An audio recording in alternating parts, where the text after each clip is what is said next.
अस्सलाम वालेकुम। पाकिस्तान दुनिया के उन ममालिक में से है जहां आबादी की अक्सरियत नौजवान है, जिनकी उम्र 18-20 साल के इर्द गिर्द है।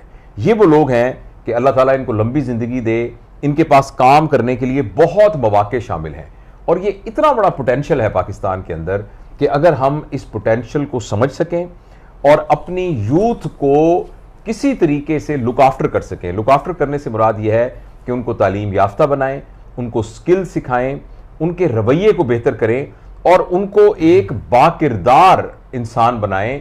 तो इसमें कोई शक नहीं है कि ये हमारे माशरे के अंदर यानी एक जादुई मैजिकल किस्म की चेंज ला सकते हैं और इस सिलसिले में बहुत सी कोशिशें हो रही हैं। मेरे साथ हैं हुज़ैफ़ा, कई दफ़ा मैं तारुफ़ करवा चुका हूँ इनसे। ये ख़ुद भी एक नौजवान हैं और मैं इनसे बहुत मुतासिर हुआ हूँ, क्योंकि जब मेरी इनसे पहली मुलाकात हुई तो इन्होंने मुझे ये कहा कि सब लोग अपनी ज़िंदगी को अपने आप को बेहतर करने के लिए तो गुजारते ही हैं, यानी हर शख्स ये चाहता है कि मैं अपने लिए कुछ बहुत बेहतर करूं। और बिलअमूम जो हमारे वालिदैन हैं वो भी जब बच्चों की तरबियत कर रहे होते हैं तो उनके जहन में ये होता है कि ये अपने लिए कुछ करे, अल्लाह करे डॉक्टर बन जाए, अल्लाह करे इंजीनियर बन जाए, कंप्यूटर साइंटिस्ट बन जाए या कोई अच्छा बिजनेस कर ले, तो ये अपने लिए बहुत कुछ कर जाए। लेकिन वो माशरे जिसमें तमाम लोग अपने आप को बनाने के लिए कोशिश कर रहे होते हैं, वहाँ इंडिविजुअल तो तरक्की कर जाते हैं, इनफरादी तौर पे तो तरक्की हो जाती है। लोग जो गरीब हो वो अमीर हो जाते हैं, वो अपने लिए बहुत सारे वसाइल इकट्ठे कर लेते हैं, लेकिन लोगों की वजह से पूरा मुआशरा ऊपर नहीं उठता। तो ये हुज़ैफ़ा, सैयद हुज़ैफ़ा उन लोगों में से हैं जिन्होंने बहुत यंग एज में ये कहा कि अपने लिए तो जो मैंने खाना पीना पहनना है वो तो मैं खैर करूँगा ही, लेकिन मैंने इस दुनिया से जाने से पहले पहले अपनी कोई ना कोई छाप यहाँ छोड़ कर जानी है, कोई ना कोई लेगेसी छोड़ के जानी है। और उन्होंने बड़ी ज़बरदस्त एक बात की कि ये चाहते हैं कि ये आईटी के हैं, इन्होंने कंप्यूटर साइंसेस के अंदर की हुई है ग्रेजुएशन यूनिवर्सिटी से, और यहाँ एक इदारा है जिसमें ये एनिमेटर के तौर पर एनिमेटर और भी बहुत से काम करते हैं, लेकिन उनकी बेसिक जॉब जो है वो एनिमेशन है। और ये एजुकेशनल इदारा है जिसमें एजुकेशन से रिलेटेड वीडियोस की एनिमेशन करते हैं, लेकिन इनकी और भी बहुत सारी स्किल्स हैं। तो इन्होंने ये कहा कि मैंने 1 करोड़ पाकिस्तानी, इन्होंने मुझे कहा कि 22 करोड़ तकरीबन आबादी है, उस 22 करोड़ के अंदर से मैंने 1 करोड़ बच्चों को, जो नौजवानों को इस काबिल बनाना है कि वो कमाने लग जाए। और इन्होंने कहा कि मेरी स्किल्स हैं और इन्होंने फिर ये एक चैनल जो है वो मुझे कहा कि आप मेरी मदद करें। तो मुझे तो बहुत खुशी हुई कि मैं इनको असिस्ट कर सकूं। तो मैंने वो इसी यूट्यूब के ऊपर उसको तारुफ कराया, दी बेटर लाइफ उसका नाम है, जो उसी हमारे इसी फ्रॉम नॉलेज टू नोइंग के अंडर ही वो एक चैनल है, दी बेटर लाइफ। तो इसमें इन्होंने छोटे छोटे प्रोग्राम्स डालना शुरू कर दिए और उन प्रोग्राम्स की वजह से बच्चों ने अर्न करना शुरू कर दिया। पता नहीं अब 1 करोड़ में से कितने आप कर चुके हैं, तो मुझे तो लगता है कि कई करोड़ लोगों को आप सिखा सकेंगे। तो ये 2-3 बातें थी ज़रूरी। मैं इस्लामाबाद यहाँ आया हुआ था तो इन्होंने मुझे कहा कि कुछ बातों में मैं और क्लैरिफिकेशन करना चाहता हूँ जो आप अपने चैनल में बताइए। वो एक बात ये थी कि ऑनलाइन कमाने के लिए आपको कोई ना कोई स्किल चाहिए होगी। मसलन आप ग्राफिक डिज़ाइनिंग आपको आनी चाहिए, या एनिमेशन आनी चाहिए, या सिंपल आपको यानी बैनर बनाने और पोस्टर्स बनाने, या आप कंटेंट राइटर हो। ये एक तरीका है। जैसे बहुत फर्ज करें किसी ने एक दुकान खोल ली है तो वो कहता है जी आप मेरी दुकान के बारे में कोई चीज़, तशहीरी चीज़ लिख दे और वो कंटेंट लिख दे। तो ये मुझे कह रहे हैं कि एक बात इनके स्टूडेंट्स इनको कहते हैं कि अगर हमें कोई भी स्किल नहीं आती तो क्या फिर भी हम कमा सकते हैं। सॉरी मैंने ज़रा लंबी तमहीद बांधी इस बात की, क्योंकि मैं प्रॉपर इनके काम का तारुफ करवाना चाहता था। तो ये इसके जवाब में मैं इनसे ये पूछता हूँ कि अगर फ़र्ज़ करें कोई किसी को स्किल ये नहीं आती, क्या फिर भी ये पोटेंशियल है ऑनलाइन अर्निंग में? जी शुक्रिया डॉक्टर साहब। देखिए बच्चे मेरे से क्वेश्चन पूछते हैं डॉक्टर साहब कि ना हम अफोर्ड नहीं करते लैपटॉप, क्योंकि ज़्यादातर जो स्किल्स हैं वो हम यही कहते हैं कि लैपटॉप के अलावा आप नहीं सीख सकते। सो बच्चे ये मुझे कहते हैं कि हम अफोर्ड नहीं कर सकते लैपटॉप, और ऐसा ही है। मैं अगर अपने सर्कमस्टांसेस की बात करूँ, स्टार्ट में मैं भी अफोर्ड नहीं करता था लैपटॉप। तो हर किसी के लिए लैपटॉप अफोर्ड करना अभी मुश्किल है, और स्पेशली अब तो पेंडेमिक चल रहा है तो बच्चों के लिए अब ज़्यादा मुश्किल है कि वो लैपटॉप अफोर्ड करें और उसके ऊपर स्किल सीखना शुरू करें। मैं ये नहीं कह रहा हूँ आपके आप स्किल्स ना सीखें, या जिनके जो अफोर्ड कर सकते हैं वो भी ना करें, ऐसा नहीं है। जिनके अफोर्ड कर सकते हैं वो ज़रूर स्किल सीखें। लेकिन हम उनको इग्नोर नहीं कर सकते, उन बच्चों को जो फाइनेंशियल तौर पे इतने वीक हैं कि वो लैपटॉप ही ना ले सकें। तो इंटरनेट तो आजकल गरीब से गरीब इंसान भी ना, इंटरनेट तो फ्री अवेलेबल है, आप यूज़ कर सकते हो उसको। लेकिन अगर आपके पास लैपटॉप नहीं है तो आप फिर कैसे अर्न कर सकते हो, आज हम उस पर बात कर रहे हैं। तो उसके लिए फ्री प्लेटफॉर्म्स बहुत ज़्यादा अवेलेबल हैं, बच्चों को पता नहीं है, पेरेंट्स को भी नहीं पता था कि वो अपने बच्चों को गाइड कर सकें कि बेटा ये प्लेटफॉर्म फ्री है, आप इसको यूज़ करो।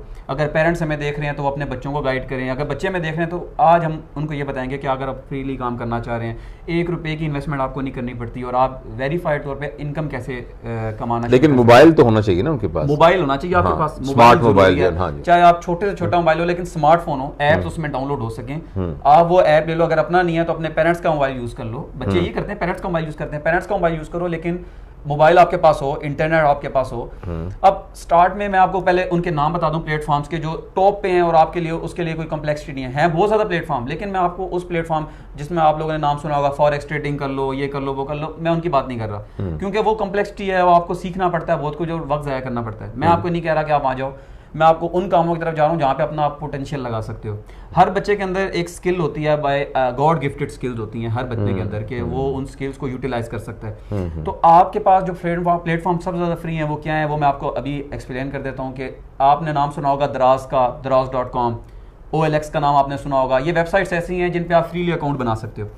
आपने क्या करना है, आपने इन पे अकाउंट बनाना है फ्री में। OLX पे आप अकाउंट बना लो, आप दराज पे अकाउंट बना लो। अकाउंट बनाने के बाद आपने क्या करना है, आपने अपनी करीबी मार्केट में जाना है जहाँ पे आपको होलसेल रेट में मिल रहा हो काम। बिजनेस जो है ना, बिजनेस ये एक ऐसी चीज़ है कि जो अगर आप करना शुरू करो तो इसमें बरकत होती है। कुदरती तौर पे ऐसा है कि आप अगर मेहनत करें तो आप बरकत होगी इसमें, कभी ना कभी चलेगा। बिजनेस के लिए लोग क्या सोचते हैं, हमारे पास एक शॉप होनी चाहिए, शॉप महंगी मिलती है, उसके अंदर इन्वेस्टमेंट कैसे करें, इन्वेस्टमेंट नहीं होती बच्चों के पास, लोगों के पास इन्वेस्टमेंट नहीं होती। लेकिन ये जो काम आजकल दुनिया ने इतना ग्लोबल विलेज जिसको हम कहते हैं, ग्लोबल विलेज का मतलब ये है दुनिया को समेट के रख दिया है एक जगह पर। अगर दुनिया इतनी समेट गई है तो आपको उसके अंदर कोई इन्वेस्टमेंट करने की जरूरत नहीं है। आपकी अगर दुनिया समेटी है ना तो आपके पास वसाइल भी सिमट चुके हैं, आप उनको कम वसाइल लगा के ज़्यादा काम कर सकते हो। तो उसके लिए ये क्या, पहले आप क्या करते थे, पहले ज़माने में शॉप बनानी पड़ती थी, शॉप बनाने के बाद उसमें इन्वेस्टमेंट करो, सामान रखो, फिर बेचो। आजकल क्या है, ऑनलाइन वेबसाइट्स हैं। दराज और OLX का नाम इसलिए ले रहा हूँ कि पाकिस्तान में लोकली अवेलेबल हैं। तो इस तरह ही अगर इंडिया में लोग देख रहे हैं तो इंडिया में जो लोकल उनका वेबसाइट्स अवेलेबल है उन्हें पता होगा OLX इंडिया में भी है, इंडिया में OLX है। दराज का कंफर्म नहीं है इंडिया में, लेकिन है वहाँ पे भी। अगर उसके अलावा अमेजोन वहाँ पे चल रहा है इंडिया में, पाकिस्तान में भी है। तो अब ये सारी जो वेबसाइट्स हैं, मैंने नाम लिया अमेजोन का, दराज का, OLX का। OLX का पहले हम स्टार्ट करते हैं OLX से। OLX, अच्छा हम जरा इसको आसान करें। मैं वो बंदा हूँ जिसके पास कोई स्किल नहीं है, मैं OLX खोलूं, हाँ जी, उस पर एक अकाउंट बना लूं, अकाउंट बनाना, वो फ्री बन जाता है, फ्री अकाउंट बनता है। अच्छा अब मेरा अकाउंट बन गया, ये मेरे हाथ में मोबाइल है, इसमें मेरा अकाउंट बन गया। अब मैं क्या करूं, आपने इसके अंदर आपने देखा कि मेरे पास ना करीब किसी भी शॉप से, होलसेल शॉप, मेरे पास एक ना फर्ज करें कि एक जगह होलसेल शॉप है जहां बुनियान मिलती हैं, ठीक है, बुनियान मिलती वहां पे आपने उसका रेट देखना है, उस बंदे से डीलिंग करनी है कि मैं आपसे सामान ज्यादा लूंगा तो आपने मुझे ना इस रेट पे सामान देना है। वो मुझे 200 रुपए की मिलती है फॉर एग्जाम्पल, आप OLX पे ऐड लगाएं 300 का, 300 पे आप लगा दें, उसकी तस्वीरें खींचनी है, सिर्फ तस्वीरें चाहिए ना, वहां जाके आपने तस्वीरें खींच ली, उसकी अपलोड कर दी, खरीदी नहीं बजान। अच्छा आपने उस पे जाके लिखा कि ये मैं बेच रहा हूँ, हाँ और ये 300 रुपए की एक बुनियान होगी, और उसकी तस्वीरें खींची सिर्फ आपने, आपने ये नहीं कहा कि खरीद लें, खरीदा नहीं, तस्वीरें खींच के अपलोड कर दी। एक बंदा आया, वो कहेगा, जो होते हैं ना क्लाइंट्स, वो क्या करते हैं, आते ही ऑफर मार दी, भाई मैं 250 की लूंगा, तो आपने तो ली भी 200 की है, उन्होंने 250 का नाम, नहीं भाई इतना नहीं, आप उससे बार्गेनिंग करो। अच्छा ये ईमेल के थ्रू बार्गेनिंग होती है, प्रॉपर मैसेज, अच्छा उसी ऐप के थ्रू ही मैसेज आता है, वो आपको कॉल कर सकते हैं डायरेक्ट, आपने नंबर दिया होता है, आपको कॉल करते हैं, वो डायरेक्ट कॉल भी कर सकते हैं, वहीं पे मैसेज कर सकते हैं। अगर आपने अपना नंबर नहीं देना तो आपको वहीं पे ऑनलाइन मैसेज आ जाता है, मैसेज का रिप्लाई आपने की, बार्गेनिंग। अच्छा फर्ज करें मुझे आ गया कि जी मुझे आपकी 100 बुनियानें चाहिए और ये मैं 250 की दूंगा, तो आप उसके साथ बार्गेन करें, बार्गेनिंग करो, आपको नहीं मुझे तो ये 260 की पड़ रही है। जब फर्ज करें, मैं झूठ ना बोले, हाँ ये ना कहें, क्योंकि ये तो आपका हक है प्रॉफिट, नहीं आप प्रॉफिट लें, मतलब ये ना कहें मुझे 260 की पड़ रही है, आप कहें लेकिन मैं 260 की बेचूंगा, ये आप कह रहे हैं। ये मैं हमारे ना मेरी अपनी अंडरस्टैंडिंग ये है कि माल को बेचते वक्त झूठ ना बोलें। अब ये ना कहें कि नहीं मुझे तो पड़ती 260 की है, क्यों, तो फिर हमने ली तो 200 की है, तो हम ये कहेंगे भाई मैं तो 260 से कम नहीं दे सकता, तो then it is perfectly alright. अच्छा आपकी 270 पे तय हो गई, 270 रुपए पे। अच्छा अब जब आप उसको, अब आप क्या करेंगे, अब OLX पे क्या है, हम OLX की बात कर रहे हैं। OLX प्लेटफॉर्म पे ये है कि वो आपको बताता है कि भाई मैं कहाँ लेने आऊँ, आप उसको कोई भी सूटेबल, फर्ज करें कराची में, अब आप उससे कहो कि भाई आप कोई पॉइंट सेट करो, दोनों मिलकर आप कहाँ आ सकते हो, मैं यहाँ आ सकता हूँ, और कभी भी डीलिंग के लिए जो जरूरी है OLX पे अकेले ना जाओ आप, ये अच्छा, आपकी सिक्योरिटी के इसको लिए। आपका मतलब है इसमें फिजिकली जाना पड़ता है? फिजिकली आपको नहीं, जाना अगर वो पड़ेगा। कहे कि जी बस ठीक है मुझे आपकी चीजें पसंद आई, मुझे आप पार्सल करवा दें। आप डीलिंग होती है कि एक पार्सल ये होता है कि वो आपको पार्सल लेके जाता है बंदा, सर्विसेज बहुत सारी नहीं, बाय जैसे कोरियर कर दें आप? कोरियर कर दें, और पेमेंट वो करेगा तो उसको मिलेगा, अदरवाइज नहीं मिलेगा। अच्छा, वो ऐसा तरीका होता ऐसा है? भी तरीका होता है। अच्छा, लेकिन जब आपके पास तो पैसे ही नहीं थे तो आप खरीदेंगे कैसे? ये होता है कि ये फिर आपकी वो या आप उसे कहोगे भाई आप मुझे पहले डिलीवर करो पैसे और फिर मैं आपको ट्रांसफर करूंगा। अगर वो इतना इंटरेस्टेड है तो आपको पहले पैसे दे देगा और आप उसके बाद उसको वो दे सकते हो शॉर्ट। या ये है कि आपके पास थोड़ी सी इन्वेस्टमेंट हो जिससे आप कर लें और उसको फर्स्ट कर ऑर्डर दें। है ना आपका। अच्छा। आप उसे दुकान वाले से अगर आपकी दोस्ती है तो आप उसे कहोगे मैं आपको पैसे दे अच्छा, तो ये है यानी OLX का।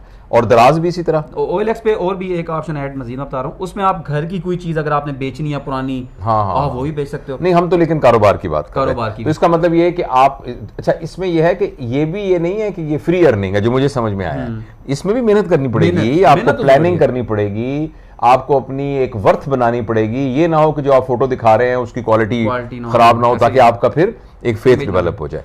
अच्छा, ओके, ये हो गया OLX पे आप काम कर सकते हो बिल्कुल स्टार्ट। और OLX चार्ज करती है कुछ पैसे? बिल्कुल कुछ चार्ज नहीं करती। वो फिर क्या कैसे कमाती है OLX? कुछ बस आपने लॉगिन किया ये कमा रही है OLX पे आपने 1 रुपया नहीं स्पेंड करना। तो नहीं, लॉगिन तो किया है तो, लेकिन OLX को क्या फायदा होता है? कुछ भी नहीं फायदा होता आपसे। सिर्फ ये आप जब ना लॉगिन करते हैं किसी वेबसाइट पे, उस पे ऐड चल रहे होते हैं, उसे मोनेटाइजेशन कहते हैं। ऐप्स की मोनेटाइजेशन होती है। ओके, लेकिन आपसे OLX नहीं कमाते, कुछ नहीं कमाते। ठीक ठीक। उसके बाद आगे दराज। दराज का एक अकाउंट होता है सेलर सेंटर।